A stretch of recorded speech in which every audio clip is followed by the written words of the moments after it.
How are you guys? Welcome back, everyone, to the weekly Armchair Kickoff podcast. We're on the United show today, Devil's Advocate, and today it's our Manchester United versus AC Milan preview. So I'm joined by two very special guests here this evening. So to the right of me, we are joined by Mark from the Milan Guys AC Milan podcast, and also below me, we are also joined by a new weekly Armchair resident here now in Mr. Greg Chambers. So today we're here to talk all things Manchester United and also all things AC Milan, because it's a massive, massive game in the Europa League. Second leg fixture. First game was 1-1 at Old Trafford. Big, massive game now in the San Siro between both sides. In my opinion, this game is a massive magnitude. Again, two massive clubs, two clubs who really should be in the Champions League. When you consider the club's rich history, when you consider both clubs, their quality and their fan base, these two clubs are deserving to be at the pinnacle of the European football. So, look, for both fan base, it's a massive, massive game. And it's not often, we haven't played each other in Europe in a long time before, though this year. So it's kind of good to see both of us meet each other, though preferably it would be the Champions League. But, I suppose circumstances are there at the moment. But so going to come to both guys before we kind of reflect kind of on the first leg. Firstly, Mark, welcome to the show. It's your first time on the weekly Armchair Kickoff podcast. You're from the AC Milan podcast, the Milan Guys. So just before we kind of talk about the game, just like to ask you just about your own channel and kind of how that AC Milan podcast developed. Well, yes, it's a pleasure to be here with you guys. Thursday, against you guys, it feels like a Champions League game. So it's great to talk about it, be here with you guys. And about the Milan Guys, it's three of us total, and we're all friends. And we got two guys from Toronto, and then I'm here in New York. And I guess somehow we all end up meeting together, and we made the Milan Guys happen. Well, I end up joining later on, and it was great to be a part of them.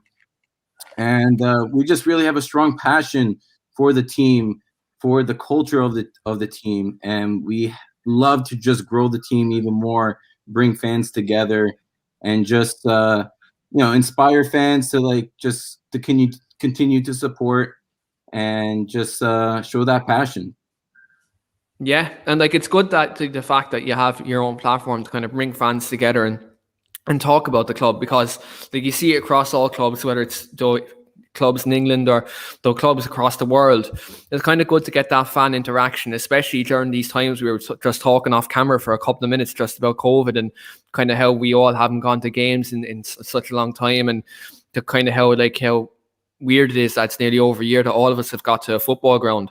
And during these times, I think the emergence of these podcasts have become massive, and it's good to see kind of more fans interacting, not just obviously on a personal level, obviously going to games, but now obviously we're doing it virtually through a podcast, where it's through YouTube, Zoom, or whatever it is. So it's very good to see the inception of these podcasts. Now you're doing tremendous work over there. Although I caught a bit of your work recently, and look, you do fantastic work over there. So massive well done, and keep it up. Oh, thank you. You too. And that's what you mentioned earlier, because there's no fans at stadiums, and that interaction. I think a lot of fans today, no matter what team they support, they're online now. They're trying to interact. They're doing podcasts like these. Having United and Milan fans together, it's a great thing to see. If only we were able to watch the game together in San Siro on Thursday. Yeah, that'd be absolutely fantastic. Even though I think if I was wearing a Man United jersey in the home end, I think that'd be frowned upon. But look, I'd have to put on a hoodie or something just to cover it up. Because if they catch you and somehow we end up losing, then you gotta be careful. Definitely in Italy for sure, but. Yeah, 100%. Football is just like religion in Italy. Yeah. It literally is. I had a friend who was in Rome, and he was over there just on a holiday. He was kind of there for about 2 months, and he was over there when Roma were playing, and he's like, it was football in that area of Italy. It was just it's like religion, and he said that it's just absolutely mental.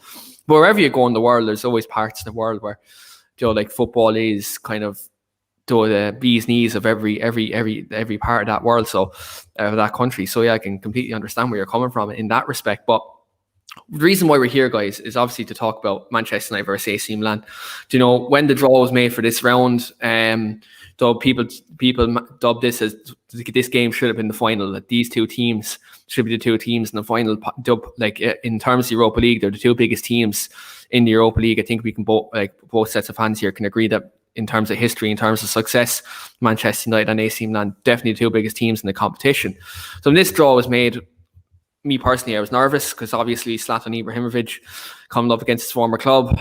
You know, luckily he didn't play the first leg because look, it would have been a massacre for our side. But you know, when that draw was made, seeing that he was going to be part of the squad, kind of we were hoping the fans could have been in the stadium for that because Zlatan would have got an amazing reception. But kind of reflecting on the first leg, I'm just going to come to you first, Mark. AC Milan had a couple of injuries coming into the first leg, as did Manchester United. But AC Milan did have a lot of notable players out. Theo Hernandez was out, Rebic was out, Zlatan was out. One of your midfielders, I can't think of his name, is it Cala? Benacer? Yeah, he was out. He was our key midfielder for the past season, and he hurt us a lot with his injury. Yeah, so. Yeah, so like you had a lot of injuries, and like, you know, you came to Old Trafford to obviously last Thursday, and for large parts of the game, AC Milan were dominant. I would say, especially in midfield, considering the injuries you had, and I think it's fair to say, me and Greg can say from a Manchester United standpoint, we were happy to come away with a 1-1 draw because I think AC Milan massively dominated the game. But for you, what are your thoughts on the first leg and kind of how that game panned out? Guys, yeah, it was actually, it's funny watching that game because coming into that game, honestly, I was not that hopeful. And with our injuries, and I felt like against United, second place in the league, you know, with their players that they have, I thought it was going to be like, you know, maybe a 1-0 United game. That's why when we tied at the end, I was ecstatic, you know, with that draw. But you know, with those key players, without Ibra, without Benacer, Theo, Rebic, players like that, even, you know, to have Mandzukic to play for us, you know, those key guys, I think would have helped us even a lot more. But I was really happy with the draw, and I think we did play better. But again, United is still like anytime they get the ball and that counter attack, they always, you know, they get me nervous when I see them counter attacking because they're deadly. And Milan, I think, definitely have to watch for that Thursday. But I was happy with the 1-1 draw. I was happy, yeah. Yeah, the fact that, look, AC Milan, you came away with the away goal, and I think, like, look, when you always have that little advantage and going into a game, it kind of gives you that edge to going into the second leg. And, like, look, for me, when I assessed the game, I thought Man United we were dominated in midfield. I feel like Kessie had a very, very good game. I thought he was outstanding in the middle of the park. He really he stood out. He kind of ran the show. And like, people are talking about the impact that Bruno Fernandes probably would have had in the game, which I think, look, me and Greg probably would have been confident that Bruno could have done that for us. Sadly, it wasn't one of his best games, but I thought Kessie had done very, very well in the middle of the park and was probably the best player on the pitch. Another player I'd like to mention, I'd like to actually ask you about, Mark, is Sandro Tonali. A player who has been so highly thought of in European football. He's a 20-year-old midfielder, came from Brescia to AC Milan. And he was actually a player who, there about 2 years ago, was linked to Manchester United. How would you assess his time at AC Milan? Well, yeah, Tonali, he's one of my favorite guys on the team. And since he arrived, I knew he was like, you know, he could be destined for glory. But at the same time, I can see spots in him where he could improve a lot. But at the same time, I think he's done a great job, and he's progressively gotten better. Each game I see him, he's always getting better and better. And I think being at a club like Milan, and he has gotten a lot of playing time because of the injuries, so I think that helps him out a lot. The only thing I think that he's missing right now is an identity in his playing style, because I think he's trying to learn that right now and trying to figure that out. But I think he's done a great job. And at the same time, he's very young, so I see that in the next 2-3 years, he can be even better. And I'm just very happy he joined Milan compared to other rivals or going to like another European team like you guys. But mentioning Kessie from that game, I was amazed to see that performance, because I was actually very happy to have Kessie perform like that against a big English club, to show the world that he's capable of performing at a really high level at any club. And, seeing him against McTominay and Matic, really, honestly, you can see Kessie at any English club. Oh, yeah, definitely. You can see Kessie starting at Manchester City, no problem, right? Would you see him starting, or? I think maybe Manchester City, he might have a bit of a problem with De Bruyne and Gundogan there at the moment in terms of their positions. I think they've been the standard in the Premier League. Probably, I think he'd start at United all right, though. He'd definitely start at United if he came to the club. I think he'd get in ahead of Fred, definitely, 110%. Kessie would definitely get in ahead of Fred. If Paul Pogba leaves the club, with a fully fit Paul Pogba, can Kessie play defensive midfield? That's the thing, because we have Pogba and Bruno in there. Can Kessie play defensive midfield? And that's what he's best at, is his defensive play, his hold-up play.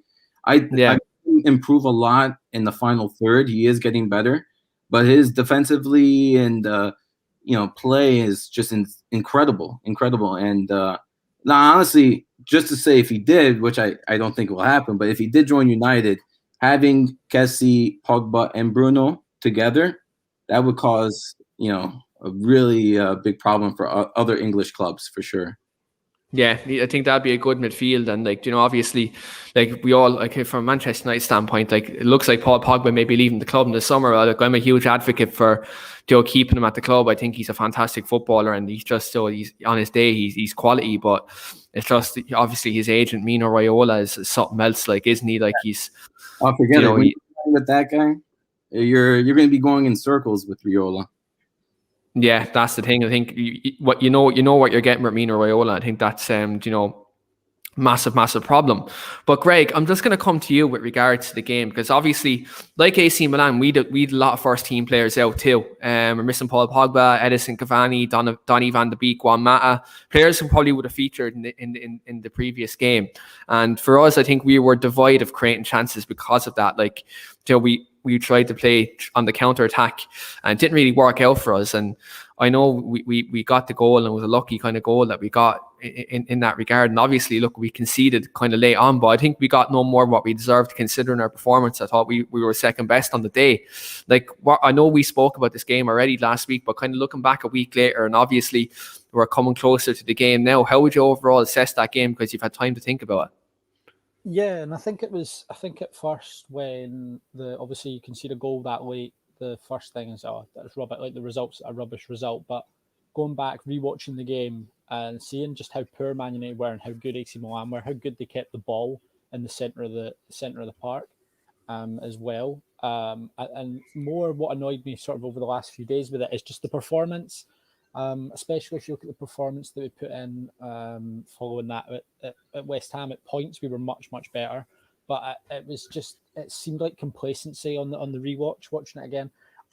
It seemed like Man United expected to just turn up, and AC Milan had a lot of injuries, but it seemed like Man United just expected to turn up for Bruno to have 10 yards either side, be able to pick a pass, and us to just rip them apart and score a goal, and then hopefully once we score one, that they would have to come out and we would get in behind really easily. But that isn't what happened. AC Milan were resolute with the ball. They were good in defence. Obviously, I already mentioned Kessie dominated that game.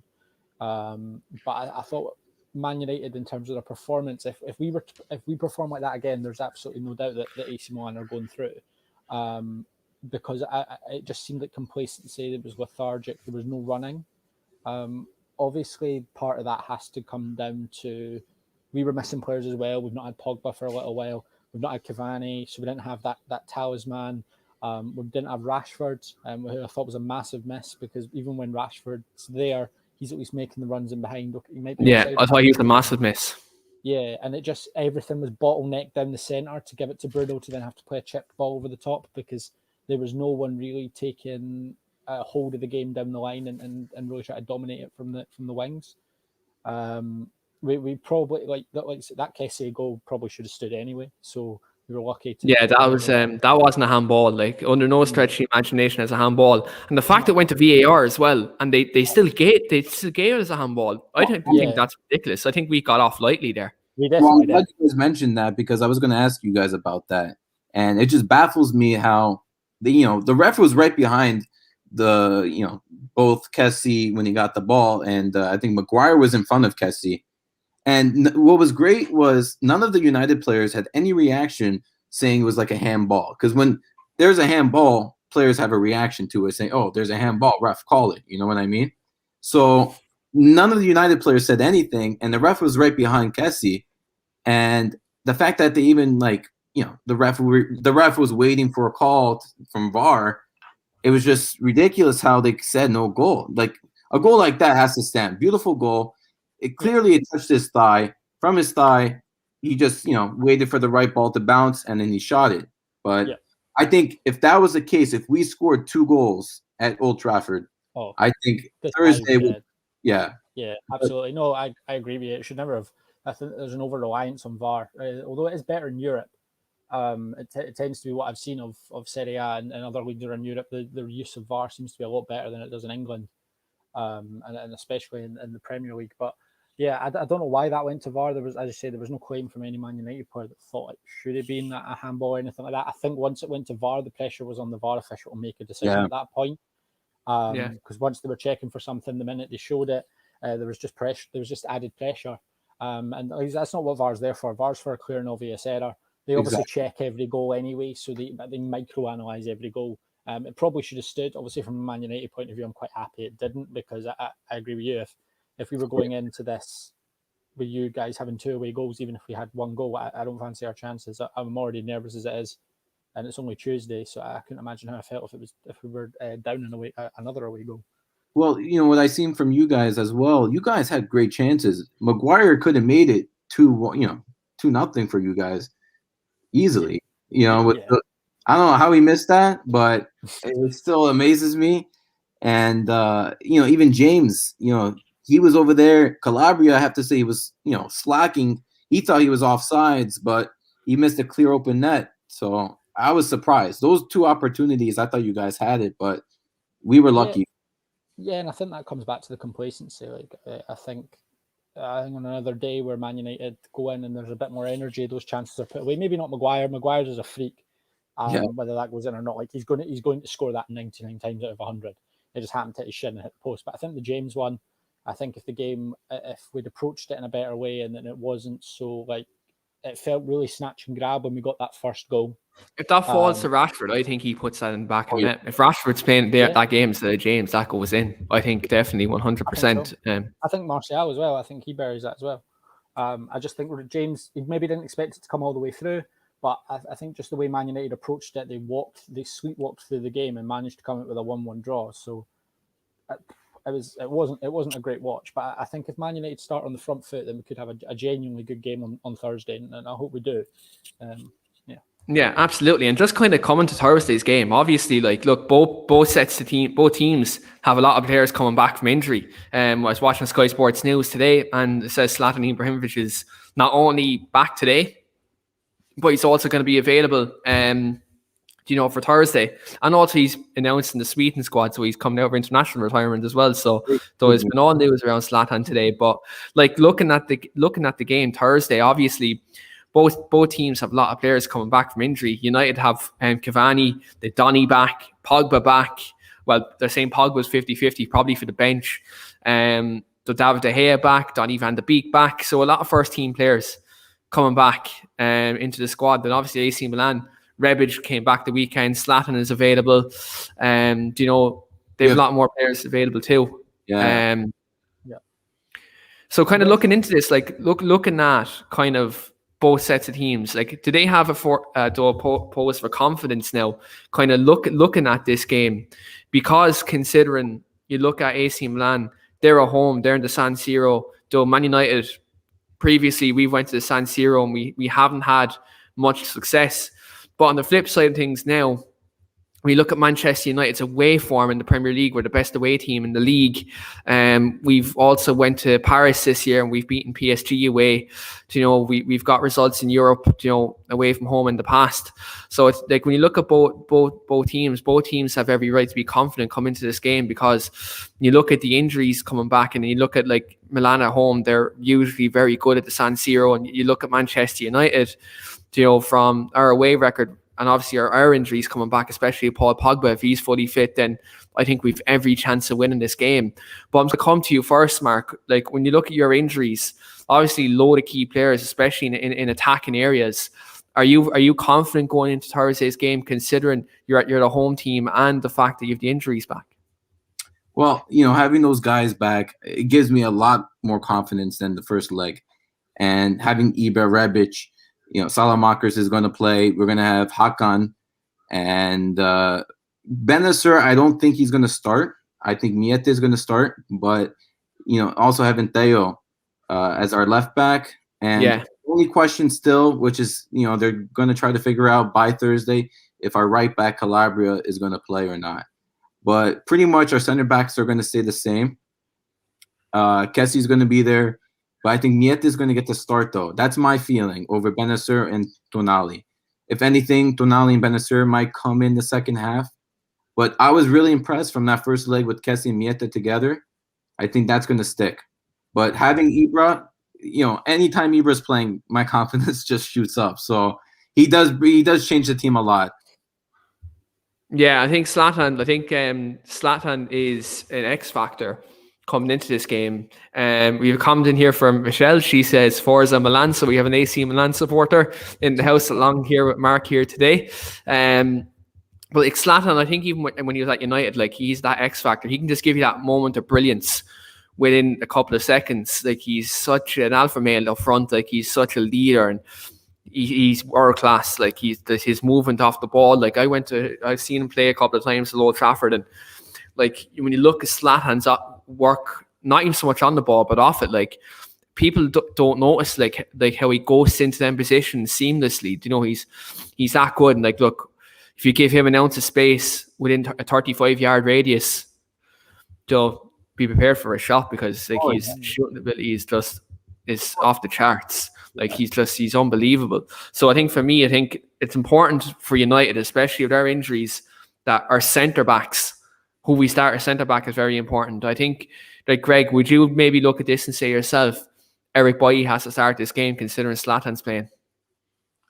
Yeah, I was in terms of, obviously we'll come on later in terms of who I think will play and everything like that. But I think with Theo Hernandez coming back, like, he's been phenomenal. I think he's the most progressive fullback in European football or something like that. He's got more key passes into the final third than any fullback. I think he's doubled his tally from last year as well already. So I wouldn't be surprised if Man United played a 5, to be honest, with Wan-Bissaka, Bailly, Lindelof and Maguire. Have the three of them in there, just as like a centre, and then have Wan-Bissaka there to cover, because Hernandez is so good. Like, we think. Do you maybe think that United start Dan James on the right to maybe combat that, and then have Wan-Bissaka on the right? Yeah, maybe they start Dan James and then Wan-Bissaka on the right of the three. That would be a pretty good option. But we think Andy Robertson's good at getting down the line and getting crosses into the box and playing advanced passes. Like, he's nothing compared to Theo Hernandez, especially this season. Like, he's been on fire. So he needs to be stopped. He will be a threat. There'll be balls in the box, with Ibrahimovic in the box as well. I think Lindelof's done really well, to be honest, in the air over recent games. Since that West Brom game where he didn't want to head with the ball against Diagne, I think he's went up for everything. He's got in the way, he's thrown his body in the way, he's worked really hard, and he's played really well. So if Bailly can play and can be physical and not get fit and not get injured because he's made of Weetabix, then yeah, we'll be fine. And I think Bailly should play. But I wouldn't feel horrible about Lindelof playing, because I understand Rafael Leao might be a doubt, so that takes away that little bit of pace. I have to say, though, you don't have to worry about Leao, because he's been awful for the past several games, so don't even worry about him. there's that lack of pace that you're not dealing with pace. It's a different challenge for Man United. A lot of the time, Man United, especially in the Premier League, they're all like, one of the centre halves has to deal with a pacey striker. Whereas Ibrahimovic is like a different sort of challenge. I think Maguire might take on Ibrahimovic, and that'll be a really good battle to watch. But if Bailly can play the whole game and then not be out for 6 months, then yeah, that'll be great. I'd love him to play. But if not, I'd be more than happy with Lindelof playing. Yeah, I think for me, like, I know we're going to do our starting 11 predictions later on the show, but like, for me, centre back wise, I think it's integral Eric Bailly plays, because like, I know I'm not knocking Victor Lindelof, he's played quite well recently in the last couple of weeks, but like he has that back injury. He can't play 2 games in a week. And like we have the FA Cup against Leicester on the weekend.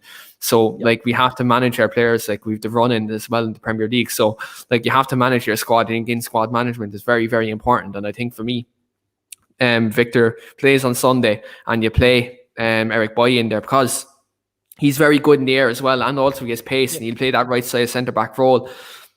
Like if Wan-Bissaka gets done by Hernandez, you have Eric Boy to cover there in the channels. So, like for me, I think it's very important that Eric Boy starts his game because he's in my opinion, when he's on form, he's our best centre back. I think he's a fantastic player. He just needs to stay fit some more. Yeah, obviously, that's the problem. It would have been very interesting if bear in mind, because obviously what Lindelof's playing through his back injury, he's doing Man United a favour by playing this season because he was told to get surgery in that last gap after the Europa League, but he wanted to wait and hold it off. So imagine the state Man United's defence would have been in if Lindelof just decided, I'm going to go and get back surgery. We wouldn't add Bailly. It'd have been Twanzebe and Maguire for the whole season. I think for you guys, I was really impressed by Wan-Bissaka and Eric Bailly. I think those guys, my personal opinion, are the best like defensive guys that you guys have. I'm a big fan of them, and I think having them Thursday is going to help you guys a lot. I think over Lindelof is no question about it. I'm just curious to see those guys go against Ibra because it's going to be without Leao. That pace is not going to be there, but Rebic can he's a pacey guy. Ibra, he's not as fast as before, but it's going to be a different game. But just watch out for Alexis Salamakers because he can do some, Yeah, is Hogg back? Is it Jens Peter Hogg? He's actually even on the Europa League team. Oh, is he not? No, they didn't bring him up. He was. I believe so. I watched him right at the start of the season for a couple of games. I think it was early Europa League games and the game where you just went to like a 20-odd penalty shootout against Rio Ave. Oh, that was insane. I watched AC Milan against Shamrock Rovers. I was watching the game against Shamrock Rovers, AC Milan, because like obviously they're an Irish team, they're in Dublin, and actually like the guy who was playing centre back for him, Lee Grace, he's from Carrick-on-Shore, which is literally 15 minutes down the road from me. Like Sean, who's on this channel, Sean, who's on our channel, is actually friends with him. Like, so like it was mad to see someone from our local area kind of play against Zlatan Ibrahimovic. Like it was that's epic. Wow. But guys, with another question, do you guys prefer De Gea over Henderson? No, you just brought it up, Marcus. There's many people on this channel who are divided on this situation. I said this on record, like many a time, Mark, that I think Dean Henderson for me should be Manchester United's number one. I think David De Gea has gone through a rough patch since the 2018 World Cup. His confidence is shot. I think like when Dean Henderson plays, our centre backs play a lot better. They have more confidence because he's more commanding and more vocal goalkeeper. Yeah, I noticed that. And I think for me, like Dean Henderson, he's young, he's 24 years of age, he's English. He's very highly thought of. And you look at Sheffield United this season, since he's left them this season, they've gone downhill like tenfold. They're going to get relegated. Like, it's an interesting fact. When Dean Henderson was at Sheffield United last season, he conceded less goals than David De Gea, and he had to face a lot more shots. I think, look, David De Gea, like I'm not knocking him because, like, I think in the modern era Premier League in the last decade, he's been the best goalkeeper in the Premier League in the last decade, or even 15 years. Do you know what I mean? I think when you look at David De Gea, he's been absolutely phenomenal in a Manchester United shirt. And there's many years we wouldn't have won many games without him. But I look at it now, he's past his best, and I think he's after recently having a child now. Like, he's after having a kid. There's talks he wants to relocate back to Spain. So, like, for me, it's all in good faith. Like, I think De Gea is a fantastic goalkeeper, and wherever he goes after United, I wish him all the best success. But I have to be brutal with this. I think he hasn't been good enough for the last 18 months to 2 years. And as a Man United fan, for me, I want to be back winning titles. I want to be back challenging the top for titles in Champions League, albeit now we're in the Europa League, but we're on that path to rebuild. I think for me, David De Gea, I think his time is up as Manchester United's number one. Yeah. But I think he can go to another club, maybe in Spain, or even maybe go over to PSG or someone like that, and still have a good career. But I think just in England, he's finished. What do you think, Greg? Yeah, I think the same. I like De Gea. I'm with you. Like, I absolutely love De Gea. He gives everything that he's got. I just think since the 2018 World Cup, obviously when Ronaldo scored those goals into him, he's just been devoid of confidence. He's cost us. He's gone from making the odd mistake to now in the last couple of years. He is costing us games and costing us points. Everton being the most recent one, obviously, when he literally all he had to do was come out, take the ball, and wipe out Calvert-Lewin in the process because he would win the ball. And I just think if Henderson's in goal at that point, he's quick off his line, he stops that, and we win that game.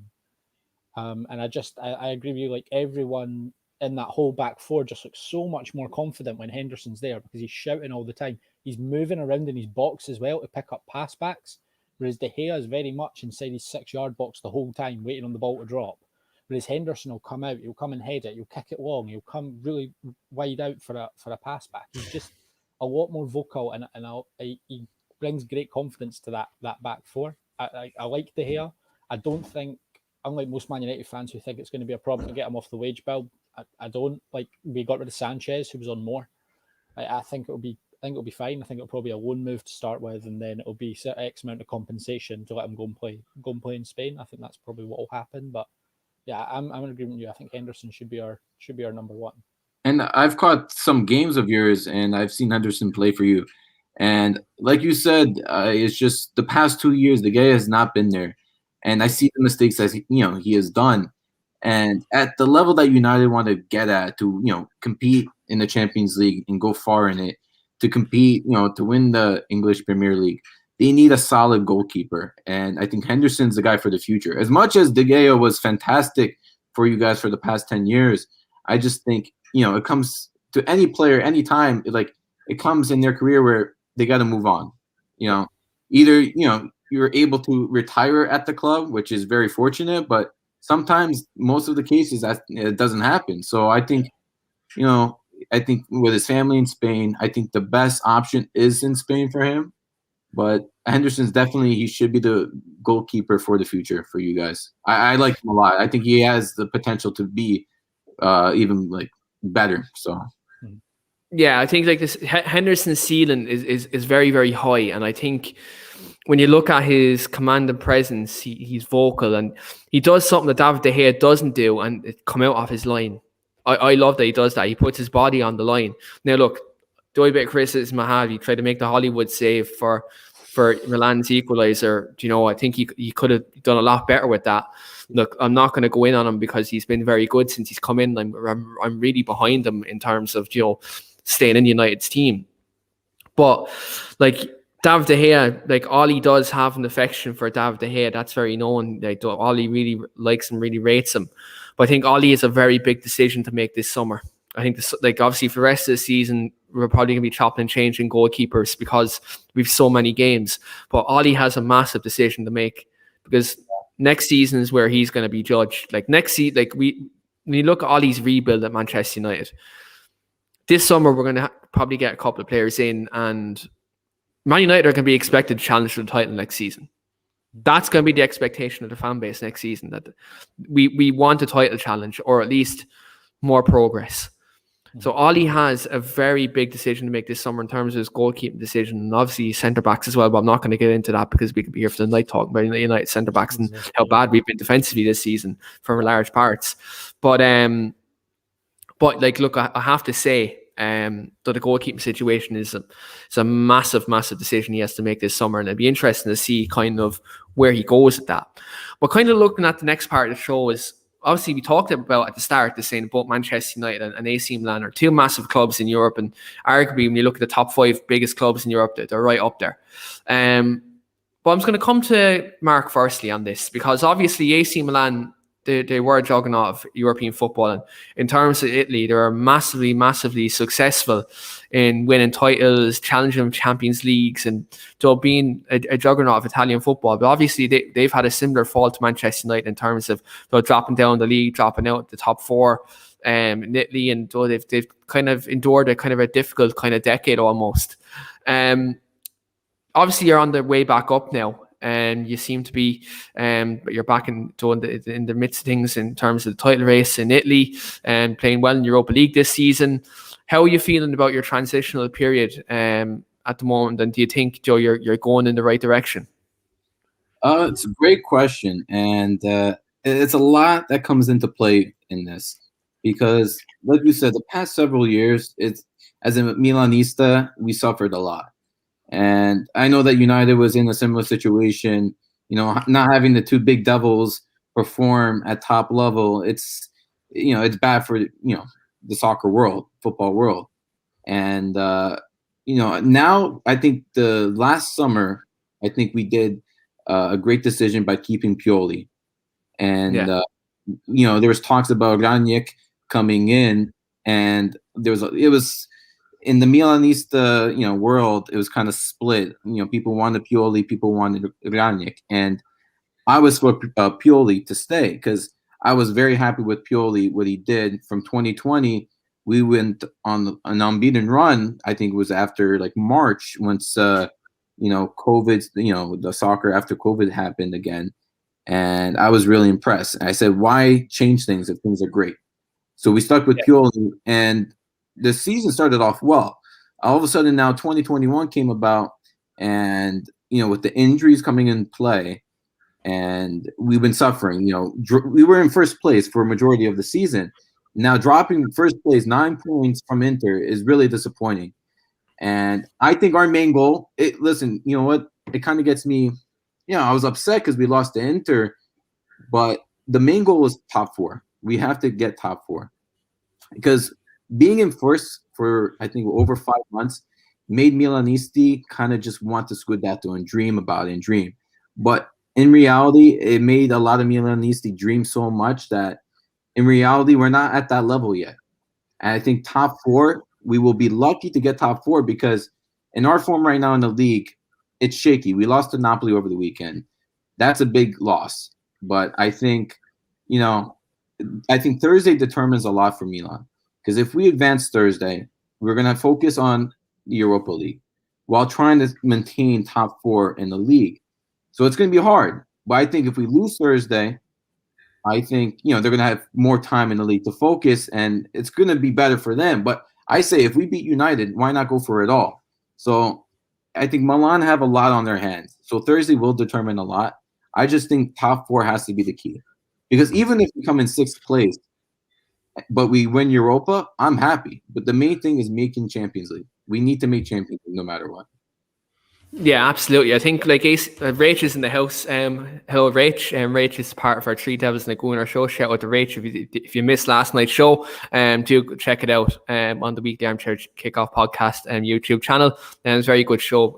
Both the United fans and Arsenal fans were all happy on the show for once, which was a rare sight. So do check that out on the channel. But yeah, like I think for AC Milan market, it's very important that I think Champions League football is definitely established next season, because obviously that gives you a platform to attract more players to come in from Europe, and obviously, though in a post-COVID world, you're going to need as much revenue as possible as well. So, like I think for AC Milan, it's very, very important that a top 4 finish is established this season and Champions League football qualification is achieved. I think that's very important. I think it's very similar on the United side. Like Greg, I'm just going to come to you with this as well. And obviously, we're in a similar situation. AC Milan, to obviously in the last 7-8 years, post Sir Alex Ferguson, like the greatest manager in my opinion in football ever, to see our kind of downfall in the last 7 years, it's been stark. It's been painful. But like looking at the last 7 years, and you look at kind of the last kind of 2.5 years, kind of under Ollie now, and you're seeing the rebuild. You're seeing kind of, though we got a lot of bad eggs out of the club. Though our academy was even in a dark place. When Jose Mourinho was at the club, he done a lot of things to destroy the club. Looking at our rebuild now under Ollie, and you're seeing kind of progress in terms. We finished 3rd last season. Looks like we're going to finish 2nd this year. We're in the running for the Europa League and the FA Cup.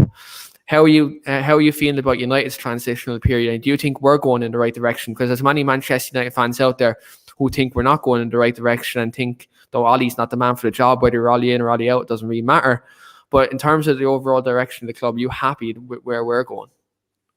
Yeah, I think if you're a Man United fan that truly loves the club and has followed them for a long time, you've got to be happy with where we're going now as compared to where we were looking post Jose Mourinho. Because when Mourinho left, we were sat 7th or 8th in the league. We were playing some awful football. We had a couple of great players, obviously in Rashford and Pogba, but there wasn't that core of a team that could sort of go forward and rebuild. And we had a lot of aging players as well that were sort of there to just earn a lot of money playing for Manchester United and weren't playing for what I believe the team is now, and that to basically play for what it means to play for Man United. So I think if you're a Man United fan, you've got to be happy with how we are. I think Sunday's result, to a lot of Man United fans and to the general media, probably wrapped up top 4 for United. I think it was a big win, and that tends to be the outlook now is that top 4 is wrapped up. So now, whilst we've got to be happy with the rebuild, we've now got to show progress, because it's all well and good getting in players that suit the style that the manager wants to play, but there's got to be progress on the pitch as well. And last year was 3 semi-finals. All 3 of them hurt. None hurt more than none hurt more than any of the other ones. That we wanted to win everything that we were in, and we didn't quite get there. So it's so crucial for Ollie this week to win. I'd say win both of these games. We've got obviously Milan on Thursday. We've got Leicester on Sunday. So if you were to say to a Man United fan that come the 20th of March or 21st of March it'll be, that you're going to be in the quarterfinals of the Europa League, you're going to be in the last few of the FA Cup, and you're going to be sat second, I don't think there's a Man United fan on the planet that would turn that down.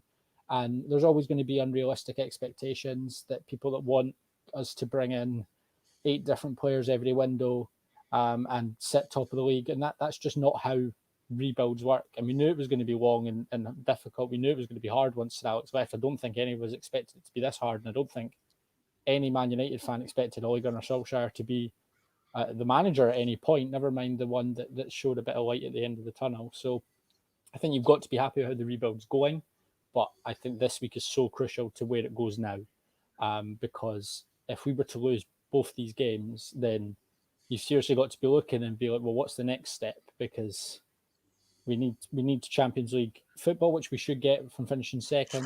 But more than that, we need a trophy just to keep players like Pogba, but then to just give that bit of faith and to push on a little bit more and show there is progress, because we can't stagnate, which is what we did under Louis van Gaal and Jose Mourinho.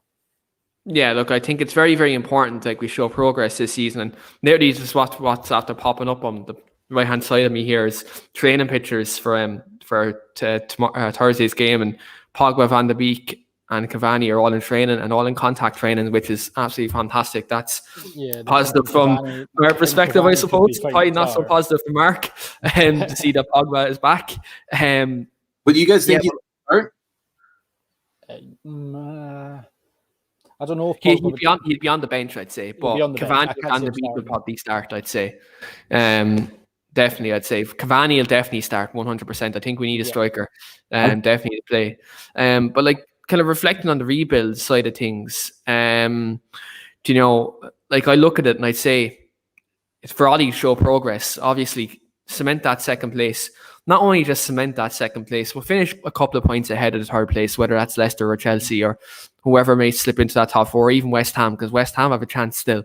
Even Liverpool might have a chance. But like, do you know, like, I don't think anyone here thinks Liverpool is going to finish the top 4, but you kind of have to mention them because they're near enough 5th place. Like, but yeah, but like when you actually look at United's rebuild, I think we've just cement that second place and finish, you know, at least, I'd say 6 points or even that much ahead of third place. I think that shows a bit of a reasonable gap there. Then you win either the Europa League or the FA Cup. You have to win at least one of these competitions, because Ollie needs to win a trophy. He's been at the club 2.5 years now. Ollie has to win a trophy at this stage to be considered that he's making progress. And I think like what that winning that trophy does, it instills a winning mentality within the dressing room, and players get that winning feeling. And like you see him, like when Fergie rebuilt the club in 2006, when that rebuild started, United's first trophy to go on and win loads of trophies was the Carling Cup, as it was known then. And we obviously went on and won the three-peat in the league. We won the Champions League. We won the Carling Cup again in that time frame too. So like, I think for United, it's very, very, very important that we do go on and we consistently win trophies. I think either winning the FA Cup or the Europa League this season is massively, massively important. I'm just going to come to a couple of comments just before we get to the next topic on the show. Michelle says Manchester United should keep the low. I don't think so. I don't think probably not. So I think we're going in for another right back. I don't think it's just English football, to be honest. Mark, what do you think of Diogo Dalot actually at AC Milan? Guys, I was hoping you guys said yes, because honestly, seeing him the first couple of games for us, I've seen some bright spots in him, but over time, I just don't see him fitting in the squad. He lacks, especially in Serie A, I don't think he has that tactical mindset, and he struggles a lot in certain situations, keeping the ball, passing the ball. Don't get me, he's a physical guy. Like, he can, keep the ball well, but at certain periods where he has to let go of the ball, decision-making, I think he needs to improve on a lot. And I'm sure like United will want a lot of money for him. And if it's over like 15, 20 million, it's not United won't be looking for any more than that, I'd say. United will probably look at recouping the 19 that we paid for him. Like, we paid Porto 19 million pounds under Jose Mourinho for Dalot, which I thought was a lot of money at the time. I think United will just, like, knowing Ed Woodward, he'll want to balance the books, and he'll probably just want to get that back so we're not reporting a loss, because Joe Glazer won't like looking at a loss, because he needs to balance the book with his beloved Buccaneers. So, like, I think, look in that respect, I think United won't overcharge. I don't think so. Like, even look at like some of the fees that some of the players have gone for recently, though we haven't overcharged clubs. And I think, like, look in this COVID market, I don't think Manchester United can demand anything more than 20 million for Diogo Dalot realistically. I think 15 to 20 million will be absolutely fair for him because of his age. And like, but you guys don't see him fitting in United, like? No. I'd look, being honest, I think he's okay going forward, but I think Diogo Dalot, like he's never getting ahead of Aaron Wan-Bissaka, and it looks like we're looking at getting another right back in Max Aarons, and so like it looks like might be coming to the club. So like he doesn't get in ahead of the two of them for me. So like I think if he doesn't stay at Milan, I can see him either going to La Liga or even back to Portugal. I think that's probably his ceiling. He's not a Premier League right back, I don't think. I think Portugal can be a good option. I just think, with the league, Serie A and the English league, it's just, I don't think it suits him, because I've seen a couple of games with him at United and, him playing in Italy. It's just, I think Portugal or La Liga could suit him best. Yeah, 100%. And we just have a comment in here from Daniel as well, just with regards to Thursday. Said hopefully get some players back for Thursday. And Paul Pogba with a question mark. Yeah, so Daniel, all United's players are back in training today. Cavani, Paul Pogba, Donny van de Beek, David De Gea. So we will have a couple of players back. No news on Juan Mata, but probably will be in the squad probably at best anyway. But Paul Pogba is back in the squad for Thursday, which is a positive sign from our point of view. And just alluding to the right back situation that Mark brought up as well, we have another comment in from Daniel with regards to, Daniel says Max Aarons will be a brilliant competition for Aaron Wan-Bissaka, will cost 20 plus million. Would be nice to see young Ethan Laird possibly get a chance next season. I think that's very possible. He's playing quite well at MK Dons on loan. Again, defensively, he isn't great, but going forward at Ethan Laird is absolutely fantastic. So it'll be great interesting to see if he gets a chance next season. But like, we both looked at the transitional period to the club and how we kind of feel how the club's direction is going, and we all kind of think our club are going in right directions. Before we actually predict both teams' lineups for Thursday, I brought a topic to two of the lads last night, and I sent on the topics to both sets of fans. And for me, I don't know how bad it was with lads, but for me, this was a painful situation. So if the next topic in this show, we're all going to make up all-time AC Milan and Manchester United combined 11. So obviously, when we get different fans and different shows and different teams on the United show here, we always tend to do a current combined 11. Now, obviously, we're in two different leagues. Mark mightn't watch United as much as we would, or we won't watch AC Milan as much as Mark. So what we're going to do, we said we spice it up. So this is what we're going to do. We're going to do combined 11s for both AC Milan and United, but it's all time. So all players are included in this, all eras. Now, obviously, for me, I'm going on the era where I've watched AC Milan and United. So, I'm going for the era I'm going for is early 2000s to present. So we've a comment in from Daniel saying this is virtually impossible. Trust me, Daniel, this lineup took me about 45 minutes to an hour, and Greg even knows I was texting into the group chat and everything. I was getting quite frustrated. So I'm excited to hear both sets of fans and combined 11. So I'm going to go first with my combined 11. Then I'm going to come to the two guys with their combined 11. So my goalkeeper, I did have Dida in there. I did have Dida. Though he played well, I seen him play in the Champions League for Milan. He is a fantastic goalkeeper. But for me, because of the era I watched, I always seen Dida briefly. So I went to Edwin van der Sar in goal. People said Peter Schmeichel, but I'm not going to go Peter Schmeichel because he went to Manchester City. He burnt a bridge. So in that regard, guys, Peter Schmeichel's not getting in my team. I'm going to go Edwin van der Sar in goal. I think like when you look, Van der Sar was at United. He kept that British. He got the British clean sheet record. So in that regard, for me, he has to get in there. He was very integral in the 2008 Champions League winning team as well, and the 3-peat as well. So Edwin van der Sar gets in for me. Lads, my back four. I don't think anyone scores against his back four. So I'll tell you this, guys. So my back four is Cafu at right back. Look, Gary Neville is a top right back in Manchester United history. Fantastic right back, very good player, but Cafu gets in all day. Cafu is a sensational right back for AC Milan. Really liked him. He's great for Brazil as well. So Cafu gets in. My centre back partnership is Nesta and Rio Ferdinand. Again, two great centre backs. And when you're talking Champions League, I know this is Europa League preview. When you look at two centre backs who play in Champions League, arguably they're right up there in terms of the best centre backs to play in that competition. So for me, I'm going Nesta and Rio as a centre back. Left back, I went with Maldini. Look, that inclusion speaks for itself. I don't think anyone can dispute that choice. Maldini was just unbelievable, and Joe, again, he played to a very good age at a top level. So Maldini, left back, no brainer. Even though Dennis Irwin, I have to say, is a notable miss like on this team. I think Dennis Irwin could have got in, but considering I watched United early 2000s and I only watched him for a year and I was only really young when I watched him, I can't really put him in there. So I had to put in Maldini because I seen Maldini a lot more than I seen Dennis Irwin.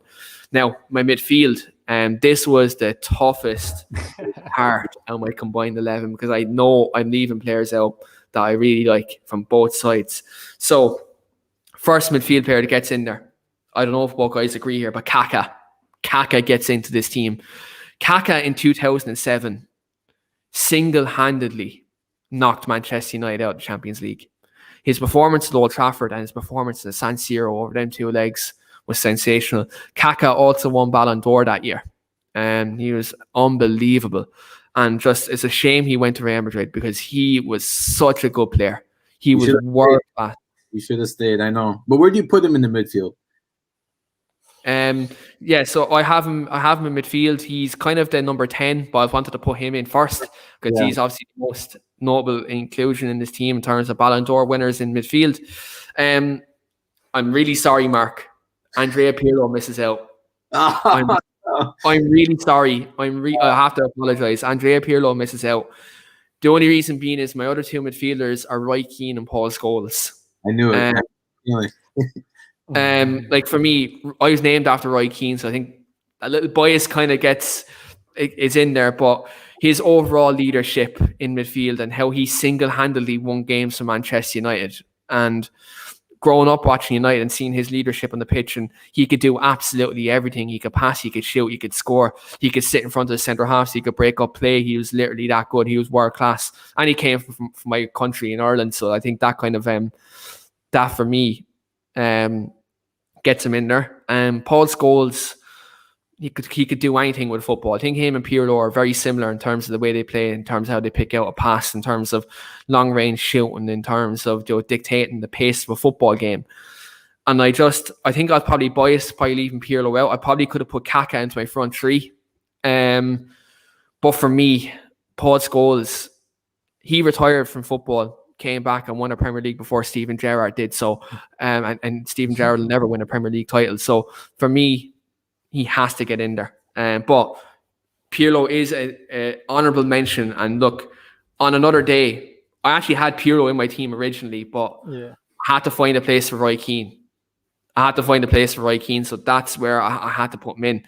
My front three, again, there's 2 Ballon d'Or winners in this front three. On the right, Cristiano Ronaldo. For me, just look, there's not enough words in the dictionary to describe that player. Like, in terms of what he done for United, how he came from a skinny young boy from Sporting Lisbon to leaving United as a man and a Ballon d'Or winner. Sir Alex Ferguson was so integral in his development, and again, like, looking what he done for Real Madrid and then for obviously Juventus now, even though Mark probably hates him because he plays for Juventus. That's a whole other story, but entering you, of course. But like, look, I think Cristiano Ronaldo is just, again, in terms of Manchester United, if you pick an all-time 11 for Manchester United, he's in there. Do you know, like, he won Ballon d'Or in 2008, the year after Kaká, and just the levels he went from a very inconsistent player at United to someone who United fans wanted out of the club to United fans begging him to stay in 2009. So for me, Ronaldo gets in there for me. Striker position, another Ballon d'Or winner, 2004, Andriy Shevchenko. Again, I'm picking this on my era in terms of when I start watching football and when I watch football. Obviously, the Van Bastens of the world definitely get in there. Do you know, obviously there's all great strikers. Crespo is also deadly for AC Milan. Like, there's so many good players. Obviously, looking back in the midfield, Clarence Seedorf is another player who I missed out on the midfield. Again, another honourable mention. But like, look at strikers for both clubs. Ruud van Nistelrooy could have been put in there. He's great for Manchester United. You could obviously look at Eric Cantona, but obviously, again, that's not my era, so I'm not going to put him in there. So again, I'm going to go Andriy Shevchenko because he was a Ballon d'Or winner. I forgive him for missing that penalty against Liverpool. I forgive him because, look, he was a fantastic striker in Europe for AC Milan down the years. And so again, like, another player who probably shouldn't have left AC Milan, because again, when he went to Chelsea, like, that was the wrong move for him at that point in time. And I think, look, he's a player who had a lot of quality for AC Milan. It was a talismanic figure. Left side of my front three, I had to put this guy in, even though left-sided forward isn't his position. Played there a couple of times in 2008 in that season when we won the Champions League. But I couldn't have an all-time 11 without Manchester United's all-time top goal scorer in there, Wayne Rooney. Like, again, this is on my era and time when I watch football. Wayne Rooney, I watched him from being an 18-year-old boy to retiring, and to see what he done at Man United in terms of coming to United as a raw number 9, score all them goals, to be a number 10 centre midfield player. He played every position for United, bar centre back. Like, probably, like, Joe, he's filled in absolutely everywhere. And he was such a good player, and he's so well rounded, and to be our all-time top goal scorer. And I think, like, how he burst on the scene from 18 years of age at our club and to score that hat-trick against Fenerbahce in his first ever game, he was destined for greatness. I think his career probably ended a bit prematurely at United. I think he probably could have stayed on for another year. I think Jose Mourinho, we all know what Jose is. Like, Jose probably got him out a bit early. I thought he still had something to contribute for me to the squad. But Wayne Rooney has to get into an all-time United 11 for me. Even if it's combined, he has to get in because of his contribution to our football club in terms of his goals, assists, and overall what he's won at the club. He won absolutely every trophy that there is to win in football. Like, his last game for Manchester United, he won the Europa League, and that was the last trophy that he literally had to get off the bucket list for Manchester United. So for me, that's my combined 11. Again, lads definitely have two different combined 11s to me, but I'm very interested to hear both guys combined 11. So Mark, I'm going to come to you first out of the two guests. Give me your all-time Manchester United / AC Milan combined 11. Keane, what a great squad you chose. It's tough. And when I was trying to, like, decide, listen, everyone, like your team is United, Greg's team's United, my team's Milan. So of course you're going to try to choose all the Milan as much as you can, Yeah. But honestly, there's a ton of United players that I respect and I think that are legends, and I definitely included several. And I'm going to go with a 4-3-1-2. Okay. I am starting off with the goalkeeper Dida. Yep.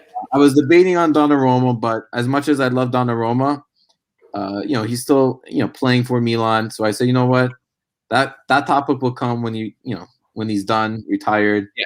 I chose Dida, legend. He's won it all with Milan, and one of the best ever. On the right side, right back, Cafu. He's probably arguably the best right back to live, and such a great player on the ball. And right next to him, he's from United. I chose Vidic. Ooh.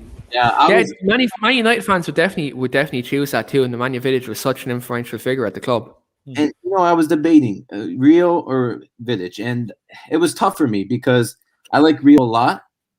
But you know what? I went with Vidic. I like him. I always enjoyed watching him at United.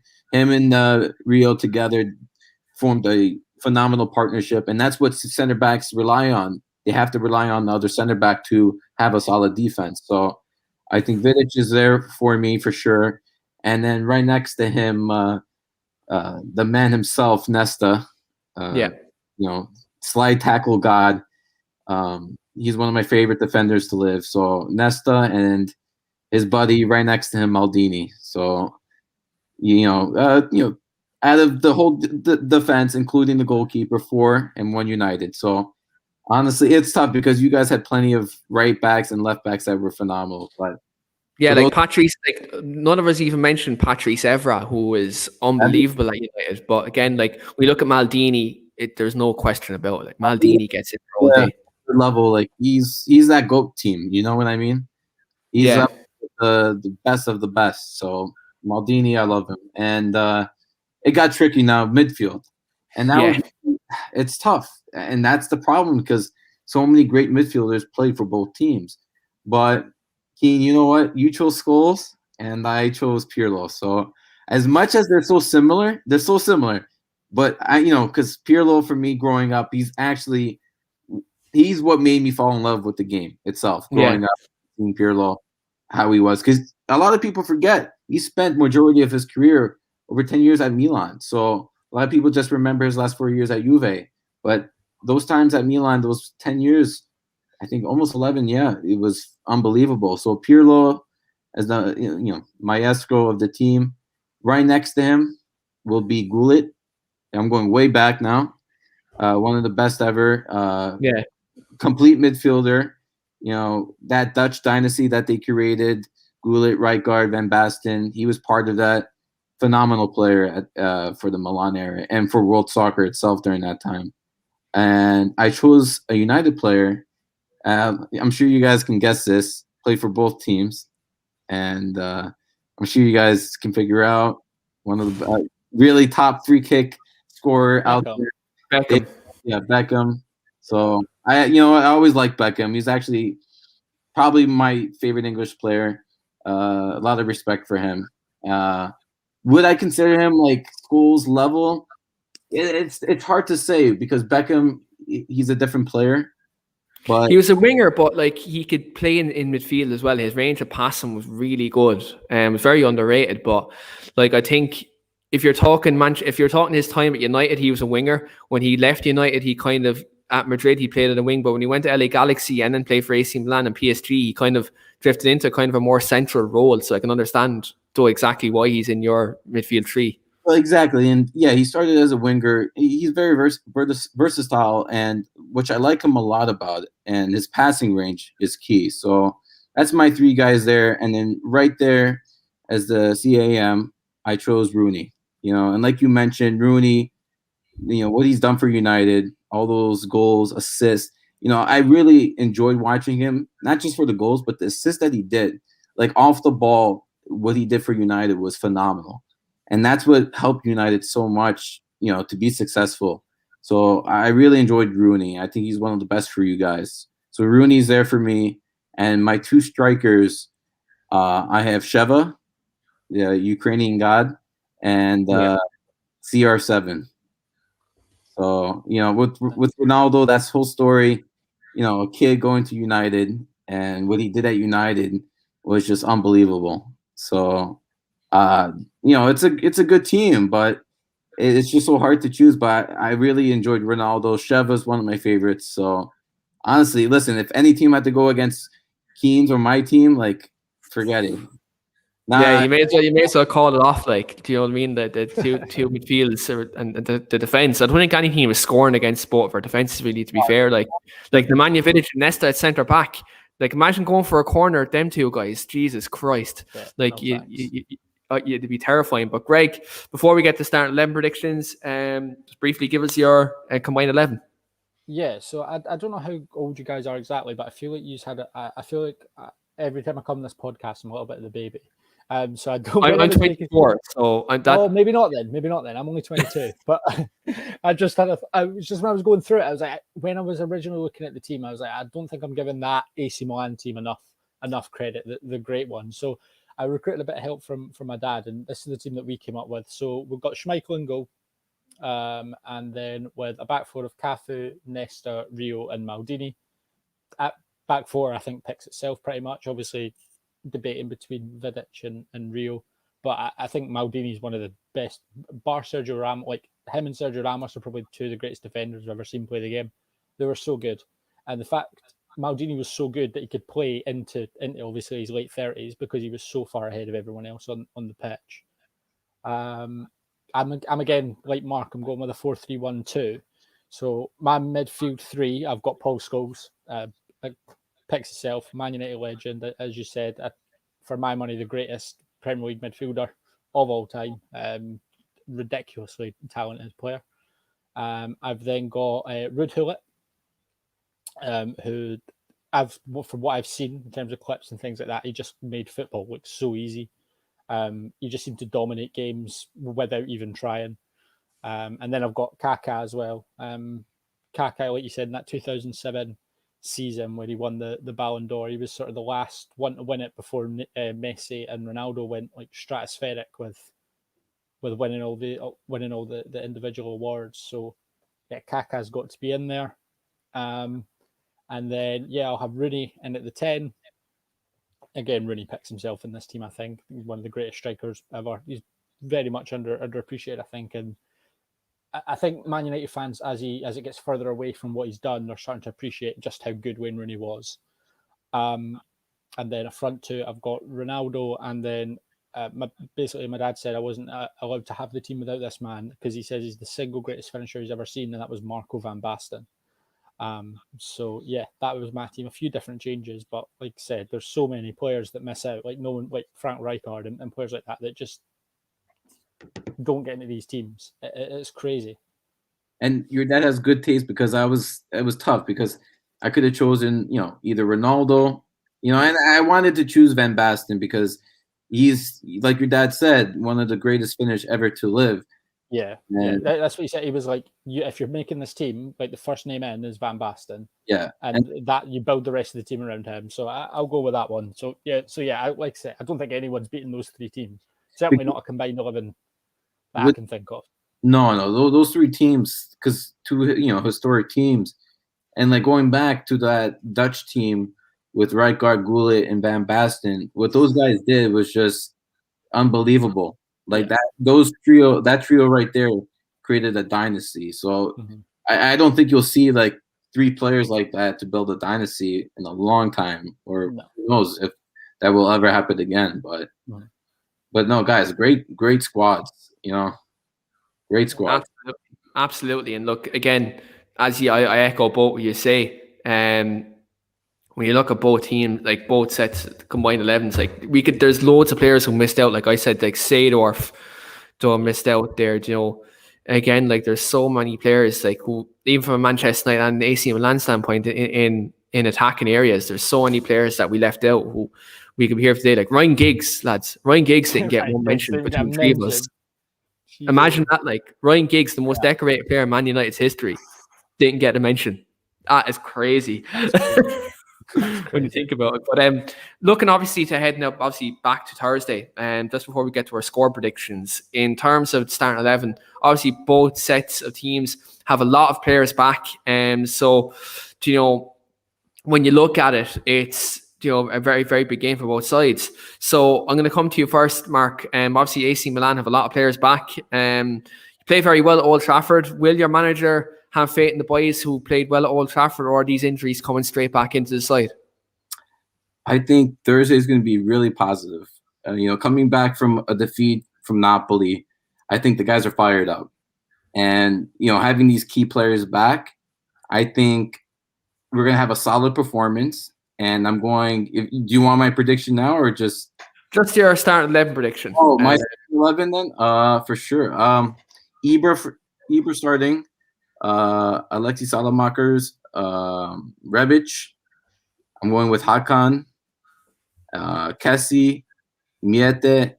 I'm going to choose Calabria. Calabria is still questionable if he's going to be fit or not. But I'm going to go with Calabria, Kier, Mori, Theo, and Donnarumma. Donnaruma's a strong side for AC Milan. I'm going to go my team. I'm going to go obviously 4-2-3-1. That's the system that Ollie likes. So I'm going to go for a 4-2-3-1. I'm going to go goalkeepers up for debate, but Dean Henderson I think will get the nod. I'm going to go Aaron Wan-Bissaka right back, Eric Bailly, Harry Maguire, two centre halves, Alberto Carlos at left back. Midfield, two old midfielders is a big debate now. For me, my two midfielders, he's back in training, in full training. So for me, you go Scott McTominay and you go Paul Pogba. At the moment, there are two best midfield players. Look, you could probably say Fred and Pogba, but Fred's not a footballer. He's not a footballer. He can't pass a ball. You need to break AC Milan down who are good defensively. You don't have Fred in this team, and he gave away the ball that actually led to the equaliser. So Fred's not getting on my team. If Paul Pogba's fit, Paul Pogba's starting this game, unquestionably. And so I'm going to go McTominay and Pogba in midfield. I'm going to obviously go my man in front of him, Bruno. That goes without saying. Up front, I'm going to go with Anthony Martial. If he's fit, Anthony Martial up front to need his pace and movement. He played very well against Manchester City, and again, it'd be good to him to play himself back into form. We do have Edison Cavani back. Look, again, I'd probably keep him for Sunday against Leicester, considering their attributes. So I'm going to go Martial up front. On the left, Marcus Rashford. Again, that inclusion picks for itself. I'm going to go mad. I'm literally killing my positivity all day with this because I want Mason Greenwood to start, but I'm actually going to go with Dan James on the right because I think Theo Hernandez is a very big threat on the left-hand side.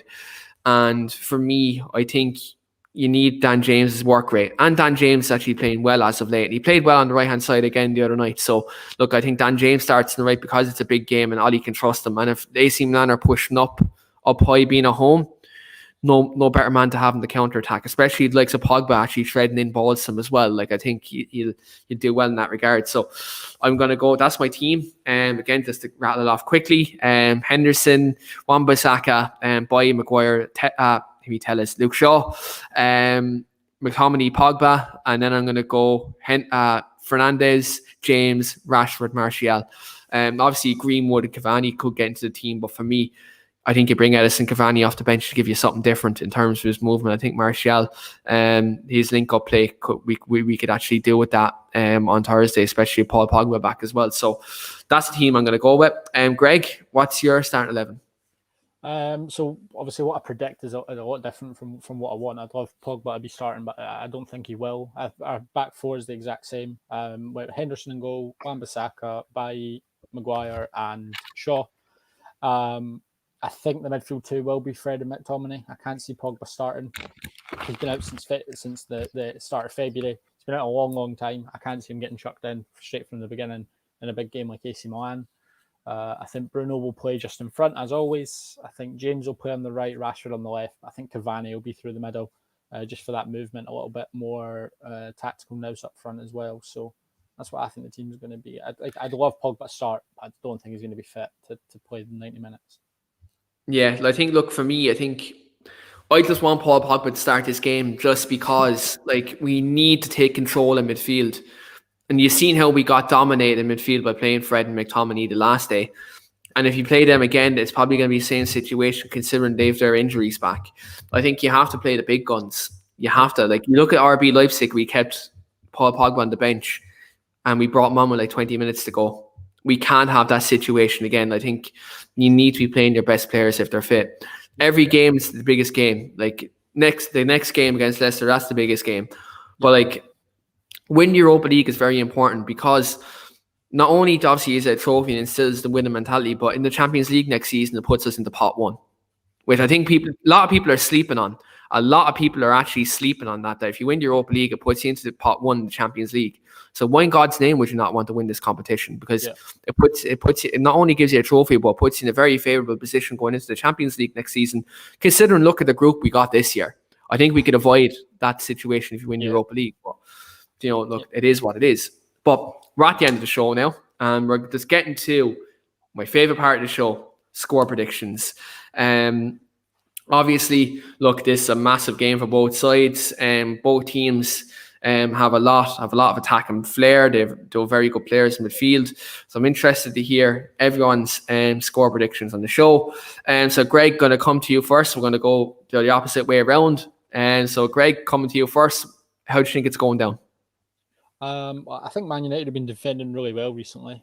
Really well, actually. Even with Maguire and Lindelof, or Maguire and really anyone, we've been really solid at the back. Obviously, Henderson and goals helping that as well. So I think we will. I still think we're so liable to concede from a set piece, especially with players like Zlatan back and things like that for Milan. So I reckon 1-1 and Man United win it on penalties. Oh, you're going for a nervous one. Oh my God! Can Bruno? I wish Bruno could take all 5 of them. Nah. Pogba with these 3-week run up. You're only gonna have Kessie and Bruno take it for both teams. Yeah, that's it. yeah. Imagine that, like 5 penalties each, just Kessie and Bruno just take both of them. Mark, are you predicting a close one like Greg? I'm confident about this game, guys. I'm going 2-0. 2-0 AC. With Milan's guys back, Ibra, Rebic, Theo, Benister potentially coming in, Calabria if he's fit. I think we're gonna have a good game. And you know what? Maybe I could see you guys scoring a goal, but I'm still going 2-0. 2-0. Do you know what? If that happens, absolutely fair play to you for predicting that, and I'll have to clip that up and send it to you if that does happen. For me, I'm not going to go with the United win, but I'm going to go with United going through. I'm going to go 2-2. I'm going to go this to be a 2-2 draw. United go through in away goals. I think Zlatan will probably get on the score sheet, and Kessie for AC Milan. And then for United, I'm going to go with Marcus Rashford getting on the score sheet. And then the goal to put us through with the second away goal, I'm going to go to Bruno Fernandes penalty. I'm going to go to Bruno Fernandes penalty and to put us through. And I think obviously it could be a great game of football and away goals. I think that's how our route is getting through tomorrow. Whether it's in normal time or extra time, I don't know. But I'm going to go United to go through on away goals, 2-2 draw in that regard. But that's the end of the show here, guys. Thanks very much to everyone watching, everyone who's been in the comments today. You've absolutely smashed it. Thanks very much to Greg for coming on as well. I know I texted you the other night to come on. It was literally 1 o'clock in the morning when I texted into the group saying who wants to come on. So thanks very much for being the first to reply, I suppose, at that time when I was the night owl. And Mark, thanks very much for coming on this evening as well. Obviously, there's a time difference being over in New York to here, and obviously it's early in the afternoon where you are now. So look, thanks very much for taking the time out of your day and to come on our show and talk about your club. And Joe, best of luck on Thursday. Keane, Greg, guys, thank you so much. It's been a pleasure. Best of luck on Thursday. 2 historic teams, and it's the game of the Devils. So let's hope it's a good one. The first leg was fantastic, so let's hope the second one is the same. So listen, no matter what, let's hope both Milan and United end up going to the Champions League. I'm sure you guys will, but Milan have a long way to go. But let's hope for a brighter future, guys. Yeah, absolutely. I echo that tenfold, 100%. And just for our viewers, we will be back this Friday with a call-in show. Myself and Shane will be doing another call-in show Friday. So if you do want to slot in that show, do send me a DM and we will get that arranged. And as always, do like the video, do subscribe to the channel. A lot of good content coming as well. So do that. And look, thanks very much everyone for watching. And look, we'll see you on Friday.